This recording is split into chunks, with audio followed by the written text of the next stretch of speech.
melengkapi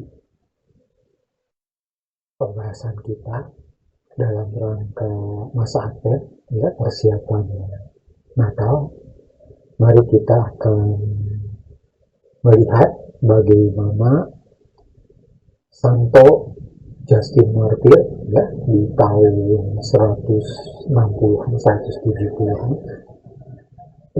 berbicara mengenai ayat Yesaya 7:14. Ya, mengenai ayat ini banyak orang berpolemik, ya, padahal pada masa awal-awal gereja sudah dipatahkan oleh Santo Justinus Martyr. Mari kita fokuskan, ya, kepada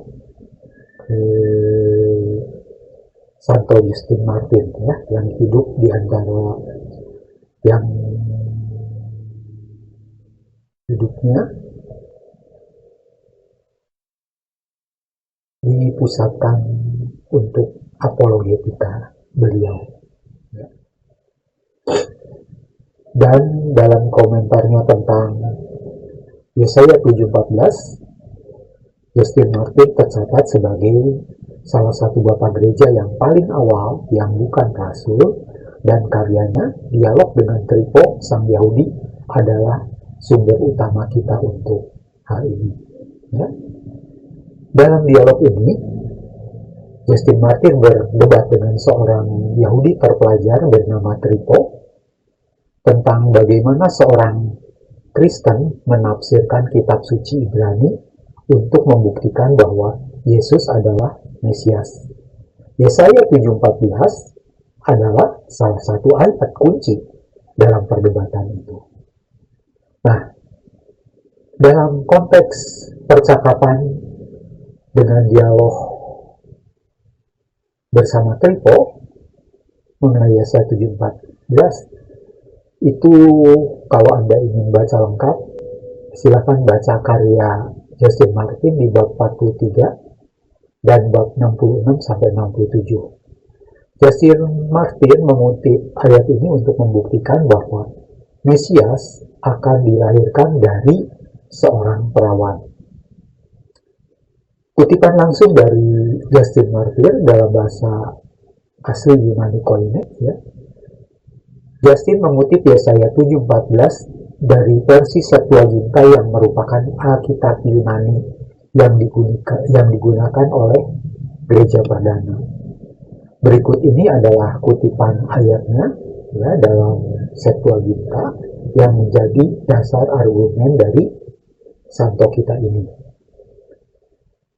Ya, dia menuliskan Ido hepartenos en gastri hexekai texetai huion kai kaleseis to onoma auto Emmanuel, atau diterjemahkan sebagai berikut: sesungguhnya sang perawan akan mengandung dalam rahim dan akan melahirkan seorang putra, dan engkau akan memanggil namanya Immanuel.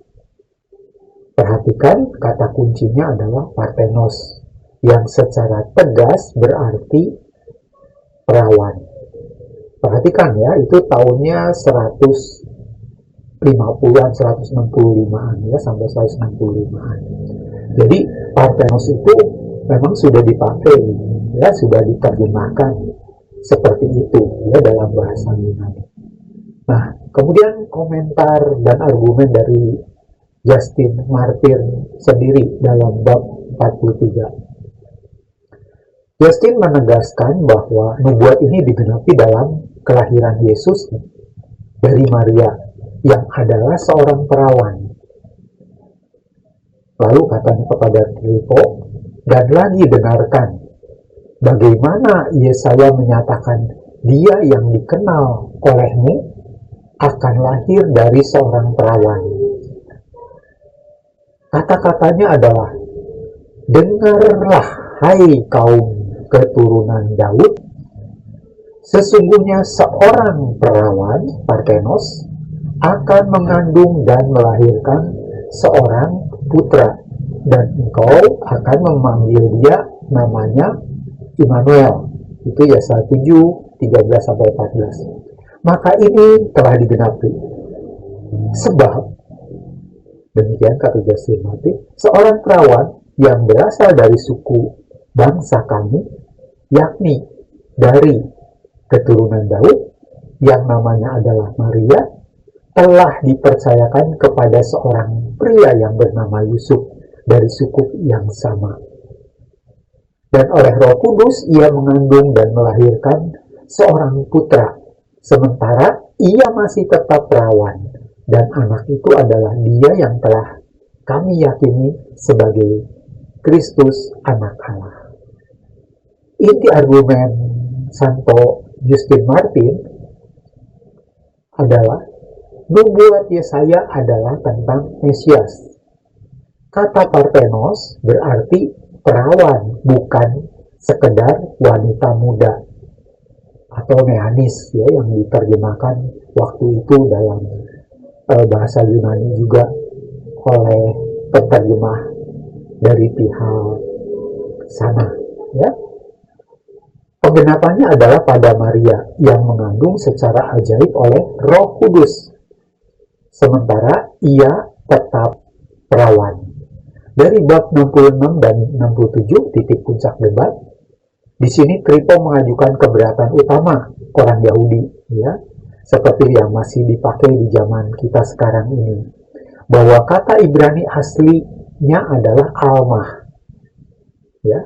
Jadi dalam Yesaya 7:14 itu kata Ibrani aslinya adalah almah, yang berarti menurut Kripo wanita muda dan bukan selalu perawan atau betulah. Tapi Justin Martin membatahnya. Kripo berkata, kutipan dari Yesaya sesungguhnya seorang perawan akan mengandung yang kau sebutkan seharusnya adalah sesungguhnya seorang wanita muda akan mengandung. Dan lebih jauh membuat itu merujuk pada Hizkia Raja Yehuda. Itu argumen dari Kripo ya, yang masih dipakai hingga sekarang entah oleh orang Yahudi sendiri atau lawan dari Kristen juga. Tapi Justin Martin menjawab, ingat ya, Justin Martin itu di awal-awal pembentukan gereja ya, jadi ini masih kuno, belum terjadi kanonisasi kitab suci kita ya. Justin menjawab, Tuhan akan membiarkanmu untuk jatuh ke dalam khayalan yang besar dan berbahaya. Kata perawan, Parthenos, tidak pernah digunakan untuk menyebut seorang wanita yang sudah menikah. Ya, dalam kutip ya, walaupun itu dalam bahasa Yunani, silakan diperiksa dalam seluruh perjanjian lama. Tetapi selalu untuk seorang perempuan perawan yang belum menikah. Dan lihatlah, nubuat ini telah digenapi dalam diri perempuan perawan kami. Karena, ya, kalau Anda menyebut jika seorang wanita muda yang telah menikah mengandung dari persetubuhan dengan suaminya, bagaimana itu bisa menjadi sebuah tanda? Ya, kalau Anda baca lengkap dari Yesaya 7, ya dikatakan ya, sang nabi Yesaya berkata pada Hizkia itu, mintalah sebuah tanda. Jadi apa anehnya kalau seorang wanita muda yang menikah terus melahirkan seorang anak ya, karena dia bersetubuh dengan suaminya, itu bukan suatu tanda. Itu maksudnya menurut Justin Martin ya. Jadi ingat bahwa kata pertanda itu ada, kalau sesuatu yang biasa, mana bisa itu menjadi suatu tanda yang luar biasa untuk sesuatu yang menunjukkan keagungan Tuhan ya.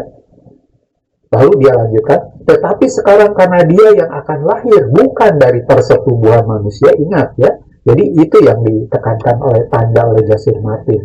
Tetapi sekarang karena dia yang akan lahir itu bukan dari persetubuhan manusia, dan dia lahir dari seorang perawan, ya Anda semua ngerti kan, bagaimana seorang perawan, ya masih perawan, dia mengandung janin lalu melahirkan. Tentu saja ini sesuatu yang ajaib, itu bisa dipakai sebagai suatu tanda, itu maksud Justin Martin ya. Ini telah menjadi tanda yang besar dan mengagumkan bagi seluruh dunia gitu. Kalau seorang wanita muda punya suami, bersetubuh, punya anak, apa arti tanda itu? Itu biasa aja ya. Kenapa Nabi Yesaya mengatakan, mintalah tanda dari Allah? Masa seperti itu menjadi suatu tanda ya? Jadi secara konteks ditunjukkan oleh Justin Martyr bahwa pendapat Ripo itu sangat lucu dan tidak sesuai dengan isi kitab suci secara konteks ya, bukan hanya diperhatikan kata almahnya saja. Jadi inti argumen Justin Martyr, makna kata parthenos ya, bersikeras bahwa dalam bahasa Yunani parthenos secara eksklusif berarti seorang perawan, seorang perempuan yang perawan belum menikah. Silakan Anda cek di Perjanjian Lama, di mana kalau ada kata parthenos di situ, ya, itu tidak dikenakan kepada seorang wanita pun yang sudah menikah. Tetapi kalau Anda lihat betulah yang dia sebut sebagai perawan tadi, kata itu digunakan untuk seorang wanita yang menikah. Silakan Anda lihat di Yoel 18. Ya. Jadi penerjemah LXX yang memilih kata ini adalah inspirasi dari ilahi. Jadi argumen tanda ini dari Justin Martyr adalah argumen terkuat Justin Martyr. Dia menunjuk atau dia merujuk pada konteks Yesaya 7:11 di mana Raja Ahaz diminta untuk meminta sebuah tanda dari Tuhan. Justin berargumen, jika yang dinubuatkan hanyalah seorang wanita muda yang melahirkan anak secara normal, itu bukan sebuah tanda yang ajaib. Setiap wanita muda bisa melahirkan kalau dia sudah menikah, ya kan, dan dia melakukan persetubuhan. Itu adalah kejadian yang biasa dan bukan yang dimaksud sebagai suatu tanda yang diminta dari Tuhan. Sebuah tanda yang sejati haruslah sesuatu yang luar biasa dan ajaib. Kelahiran dari seorang perawanlah yang memenuhi syarat sebagai tanda dari Tuhan. Kesimpulan pandangan Justin Martyr adalah, bagi Justin Martyr, Yesaya 7:14 adalah nubuat mesianik yang jelas yang digenapi secara harafiah dan ajaib dalam diri Yesus Kristus. Argumennya berpusat pada kata Yunani parthenos yang berarti perawan. Konsep tanda yang ajaib yang hanya dapat dipenuhi oleh kelahiran dari seorang perawan. Dan penggenapannya digenapi dengan sejarah atau historik dalam diri Maria, ibu Yesus. Dengan demikian, Justin Martyr meletakkan dasar bagi pengertian gereja perdana tentang keperawanan Maria dan kelahiran Yesus yang ajaib, yang kemudian akan dikembangkan lebih lanjut oleh bapak-bapak gereja setelahnya, dan akhirnya diteguhkan dalam pengakuan iman gereja. Dengan demikian, ayat ini adalah salah satu poin yang menunjukkan bahwa ada usaha menggantikan terjemahan LXX atau Hebdomekonta, atau yang kemudian di abad keempat disebut Septuaginta. Ya,